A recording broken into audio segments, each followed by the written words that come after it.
Good morning friends. जैसा कि आपको पता है हम यहाँ पे आरपीएससी फिज़िक्स फर्स्ट ग्रेड की तैयारी कर रहे हैं और साथ ही जो ये लेक्चर्स हैं वो बीएससी सेकेंड ईयर वालों के लिए भी है, क्योंकि जो इलेक्ट्रॉनिक्स है वो हमारे बीएससी सेकेंड ईयर में है, तो वो भी यहाँ पर देख सकते हैं। और जो डेरिवेशंस वगैरह है वो सब बीएससी सेकेंड ईयर वालों के लिए ही है। बाकी जो फर्स्ट ग्रेड वाले हैं उनके लिए मैंने कुछ शॉर्ट ट्रिक्स हैं वो बताऊंगी उनके लिए। और जो लेंदी प्रोसेस है जो डेरिवेशंस के साथ है वो बीएससी सेकेंड ईयर वाले फॉलो करें। अब हमने कल वाले लेक्चर में जेड पैरामीटर निकाल लिया था। नेक्स्ट हमारे पास वाई पैरामीटर और एच पैरामीटर बचता है, तो वो भी हम देख लेते हैं। इसके बाद हम इनमें क्या रिलेशंस होते हैं एक्स वाई और एच में वो देखेंगे। सॉरी, जेड वाई और एच में वो हम इनका रिलेशन देखेंगे। और जो फर्स्ट ग्रेड वाले हैं उनको सिर्फ वो रिलेशन ध्यान रखना है। एक रिलेशन बताऊंगी मैं, वो एक रिलेशन ध्यान रखना है, उससे फिर हम तीनों पैरामीटर निकाल सकते हैं अगर कोई भी सर्किट हमारे पास आता है तो। ठीक है, तो सबसे पहले आप ये देख लीजिए वाई पैरामीटर के लिए क्या होता है। वाई पैरामीटर के लिए होता है मेरे पास जो फंक्शंस होता है वो मेरा I1 और I2 के लिए होता है। I1 जो फंक्शन होता है वो होता है V1 और V2 का। इसी तरीके से जो I2 फंक्शन होता है वो भी मेरा V1 और V2 का फंक्शन होता है। तो सबसे पहले वही मैंने जो Z पैरामीटर में किया था, इन दोनों इक्वेशंस को डेरिवेटिव किया। ठीक है, इनका आंशिक अवकलन किया हमने। तो इस तरह से होगा कुछ, जो कि आपने Z पैरामीटर में देख लिया है, वहाँ से आप देख सकते हैं। और इसके बाद हमने उससे ये एक बार मैं आपको Z पैरामीटर वापस से दिखाती हूँ।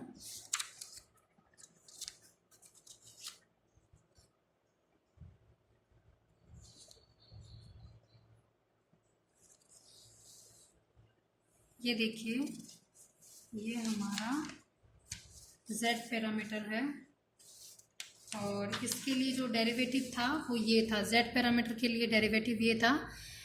Z में V1 और V2 का फंक्शन I1 I2 होता है, उसी तरीके से वहाँ पे I1 I2 का फंक्शन है V1 V2। इस तरह से आपको डेरिवेटिव करना है वहाँ पे आंशिक अवकलन करके। ठीक है, तो आप वहाँ पे कर सकते हैं।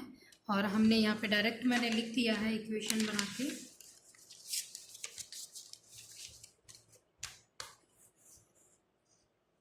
यहाँ देख सकते हैं आप। तो जो I1 है वो बराबर हो जाएगा मेरा Y11 V1 plus Y12 V2। I2 है Y21 V1 plus Y22 V2। और एक बात और कहना चाहूँगी आपको कि जैसे मेरे नोट्स हैं, जैसे Z पैरामीटर है वो आप अपने हैंड से लिखेंगे तो ज़्यादा ठीक रहेगा। खुद से डेरिवेटिव करेंगे तो ज़्यादा अच्छा रहेगा, मतलब वो आपके प्रैक्टिस में हो जाएगा और वो आपको लर्न हो जाएगा। तो इसी तरीके से आप इसको भी कर लेना। और सिमिलरली आपको एच पैरामीटर भी निकालना है। तो ये जो इक्वेशंस है दोनों वो मेरी हो गई वाई प्राचल समीकरण। अब जो हमने डेरिवेटिव किया है वहाँ से हमने ये निकाला है कि जो y11 है 1 है तो I1 अपॉन V1 आ जाएगा। मतलब 1 वाली चीज़ें आएंगी। 1 है तो 1 आएगा, 1 है तो 1 आएगा, 2 है तो 2 आ जाएगा और 2 है तो 2 आ जाएगा। इस तरीके से देखते हैं। अब I1 V1, ये जो y इसको हम रिप्रेजेंट करते हैं I से। I होता है इनपुट, इनपुट मतलब निवेशी प्रवेश्यता। y को जो होता है, y जो होता है वो प्रवेश्यता होता है और y बराबर होता है मेरा 1/z। जो प्रवेश्यता होती है वो 1/z होता है। ठीक है, तो यहाँ पे y12 I1 अपॉन V2, तो r मतलब रिवर्स यानी पश्च प्रवेश्यता 21 I2 अपॉन V1, ये हो गया F फॉरवर्ड अग्र प्रवेश्यता। और Y22 जो है I2 अपॉन V2 Y0 जो कि निर्गत प्रवेश्यता कहलाता है। इस तरीके से हम इन सब से अब मैट्रिक्स बना लेंगे। जो मैंने मैट्रिक्स बनाई है, तो ये मैट्रिक्स तो हम पहले भी जो प्रतिबाधा मैट्रिक्स है वैसे ही ये मैट्रिक्स बनेंगी। यहाँ हमने मैट्रिक्स बना लिया Y11 Y12 Y21 और Y22 और ये वोल्टेज और ये यहाँ पे हमारा करंट। तो जो Y है मेरा ये वाला जो होता है वो मेरा Y होता है। और जब इसको सॉल्व करते हैं तो वो डेल Y होता है। तो डेल Y सॉल्व करने के लिए क्या करते हैं, क्रॉस मल्टीप्लिकेशन कर देते हैं। Y11 into two minus y21 into y12। तो जो मेरा डेल y है वो मेरा डेल y ये है। ठीक है, इतना हुआ। उसके बाद है आपकी इक्वेशन 1 एंड 2। ये मेरी इक्वेशंस है 1 एंड 2। यहाँ पे आप देख पा रहे हैं ये दोनों इक्वेशंस क्या कहलाती है, y प्राचल समीकरण कहलाती है। ठीक है, तो ये दोनों जो इक्वेशंस हैं इनसे हमने देखा कि y11 जो है I1 अपॉन V1 है। अब देखिए, जब मैं V2 को ज़ीरो कर दूंगी इन दोनों इक्वेशंस में, V2 अगर मैंने ज़ीरो किया है तो क्या हुआ, ये V2 मेरा ज़ीरो हो गया है। तो अब यहाँ से I1 अपॉन V1 क्या निकल गया, मेरा y11 निकल गया। तो इसी तरीके से y21 भी निकाल लेंगे, I2 अपॉन V1 हो जाएगा। बस इन दोनों इक्वेशन से निकाला है व्हेन V2 ज़ीरो। अब एक चीज़ ध्यान रखनी है, जब हम करंट को ज़ीरो करते हैं जैसे कि हमने Z पैरामीटर में किया है,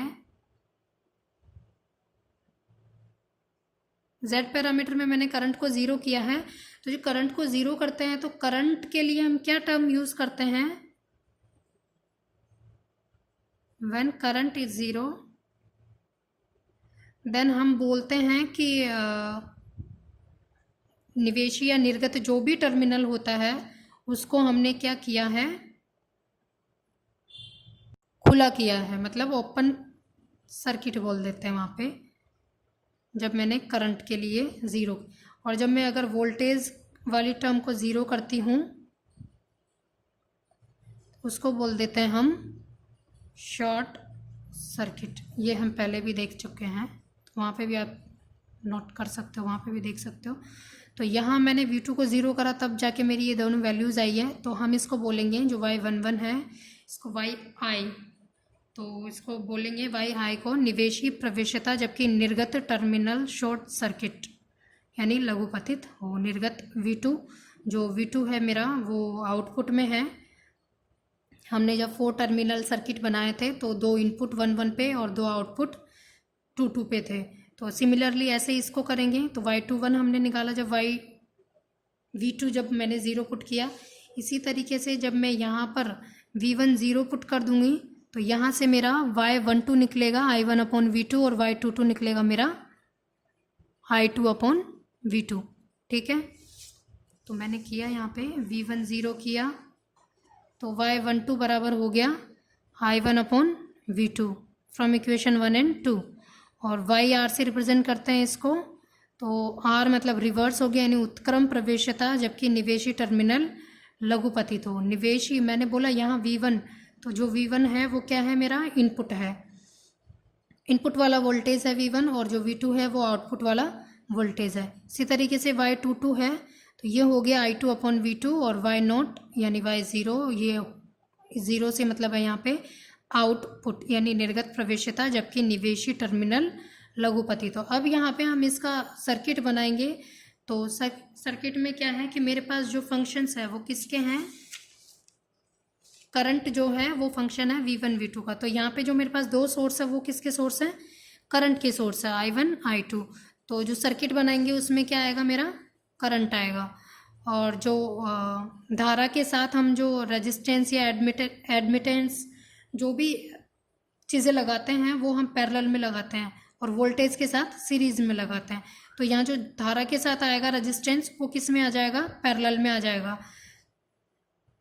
तो यहाँ मेरे पास दो सोर्स हैं, दोनों ही करंट के सोर्स हैं, करंट मैंने लगाया।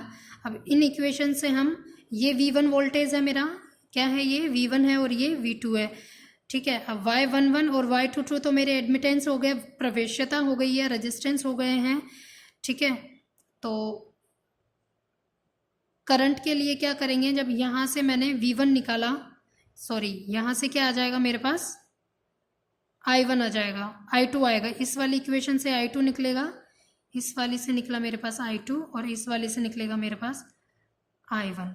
ठीक है, तो अब I1 करंट फ्लो हो रहा है, तो करंट की जगह हम क्या रख देंगे, जब I2 की जगह क्या रखेंगे, y21 into V1, y21 into V1, y21 into V1, किसकी जगह, करंट I2 की जगह। सिमिलरली I1 की जगह क्या रखेंगे, क्योंकि यहाँ करंट सोर्स है ना, इसलिए करंट की वैल्यू निकाल रहे हैं। I1 की जगह रखा मैंने इसको इधर ले जाएंगे तो y12 into V2, y12 into V2 I1, तो I1 की जगह रखा और जब इनको मैंने पैरेलल में कनेक्ट किया तो इस तरह से हमारा y प्राचल परिपथ बनता है।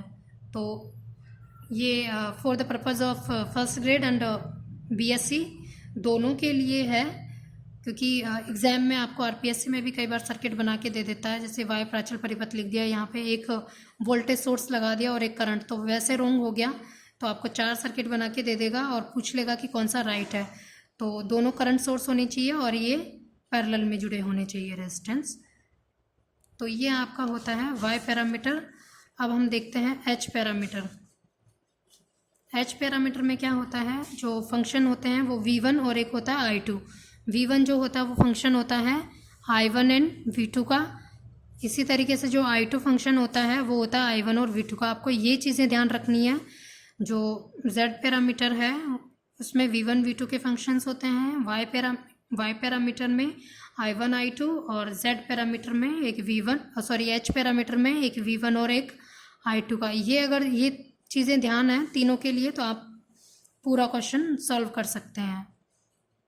तो अब H प्राचल समीकरण निकालेंगे, वही है बस V1 जो है V1 बराबर हो जाएगा H11 into I1, H12 into V2, H21 into I1 और H22 इंटू V2।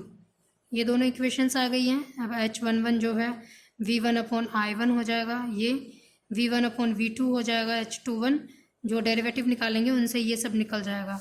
HI जो है वो निवेशीय प्रतिबाधा बोलेंगे इसको हम। अब यहाँ पे देखिए दोनों ऊपर नीचे वोल्टेज ही है तो इसे हम रिवर्स वोल्टेज गेन बोलते हैं, उत्क्रम वोल्टता लाभ बोलते हैं। यहाँ पे करंट है तो ये अग्रधारा लाभ हो गया यानी फॉरवर्ड करंट गेन हो गया, और ये है I2 अपॉन V2 यानी निर्गत प्रवेशता हो गया है। ठीक है, तो अब हमने इनकी मैट्रिक्स बनाई है, ये तो है ही। और इस वाली चीज़ को हम डेल्टा H भी रिप्रेजेंट कर सकते हैं। तो डेल्टा H किस तरह से निकालते हैं, H11 into H22 minus H21 into H12। तो ये हमने यहाँ पे डेल्टा H निकाल लिया है, ये मैंने डेल्टा H निकाला है, ये वाली चीज़ देख रहे हैं। अब मैं यहाँ पे क्या करूँगी, जो मेरी इक्वेशन 1 एंड 2 है वहाँ पे अब आप खुद भी देख के बता सकते हैं कि जब H11 निकालना होगा तो हमें ये वाली टर्म ज़ीरो करनी पड़ेगी। तो इस टर्म को ज़ीरो करने के लिए V2 को ज़ीरो करेंगे, तो दोनों इक्वेशंस में V2 ज़ीरो करेंगे हम।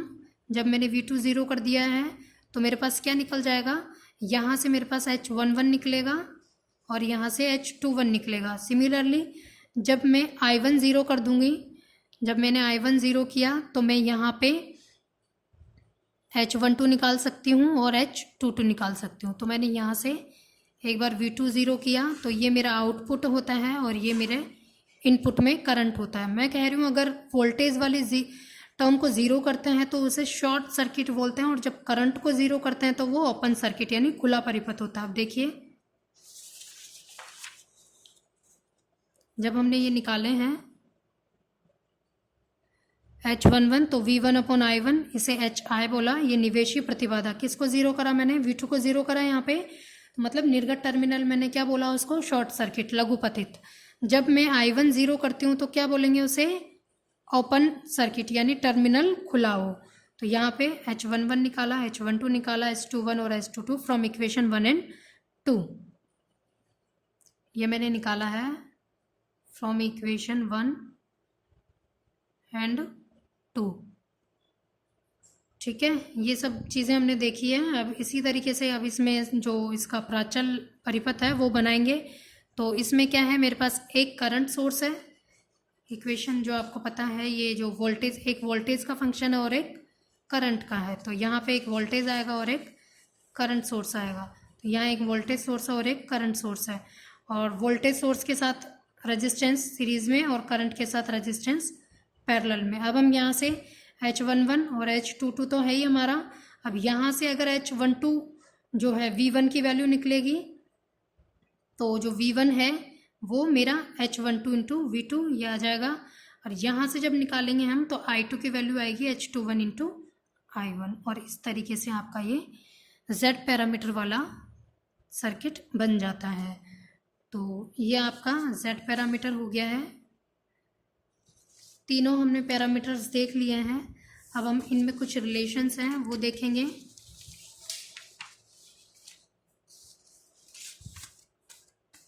उसके बाद हम कुछ क्वेश्चन सॉल्व करेंगे।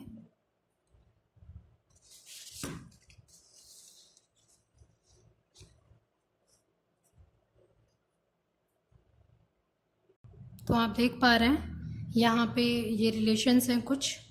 जो ये रिलेशन है वो y और z में रिलेशन है, ये z और y में रिलेशन है। y का h पैरामीटर के साथ है, h पैरामीटर का y पैरामीटर के साथ है, h पैरामीटर का z पैरामीटर के साथ। अब आप सोच रहे होंगे कि इतने सारे कैसे याद करने हैं, तो आपको ये सब याद करने की ज़रूरत नहीं है, इतना सारा याद करने की ज़रूरत नहीं है। आपको सिर्फ याद क्या करना है, आपको सिर्फ याद करना है ये वाला और ये वाला, सिर्फ ये दो लर्न करने हैं आपको, बाकी और कोई लर्न करने की ज़रूरत नहीं है आपको, ठीक है।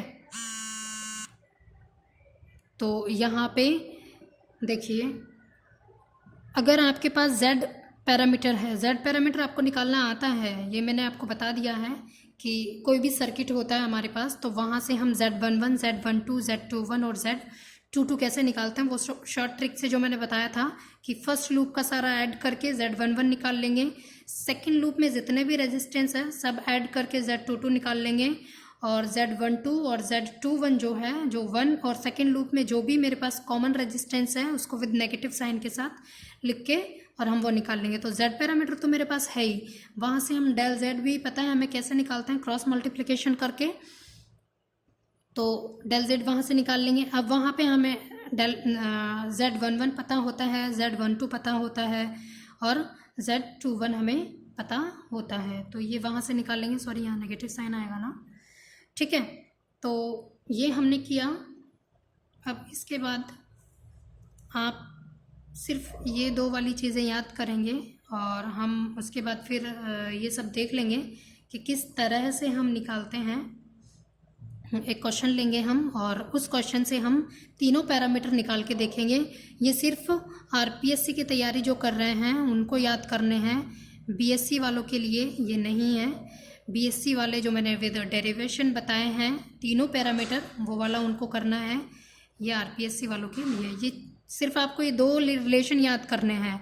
अगर आपसे y और z तो आपको निकालना आता है, z निकाल के हम y निकाल सकते हैं, और z निकालना आता है तो हम h भी निकाल सकते हैं। तो ये दोनों इसलिए याद करने हैं क्योंकि इस वाले से तो आपका निकलेगा y और इस वाले से आपका निकलेगा h पैरामीटर, ठीक है। तो ये आपके इन तीनों में रिलेशंस हो गए हैं। अब नेक्स्ट हम क्वेश्चन देखेंगे, वो नेक्स्ट क्लास में देखेंगे। तो उस क्वेश्चन से हम ये तीनों पैरामीटर निकाल लेंगे। आज के लिए इतना ही। आपको वीडियो पसंद आया हो तो लाइक एंड सब्सक्राइब करना ना भूलें। Thank you.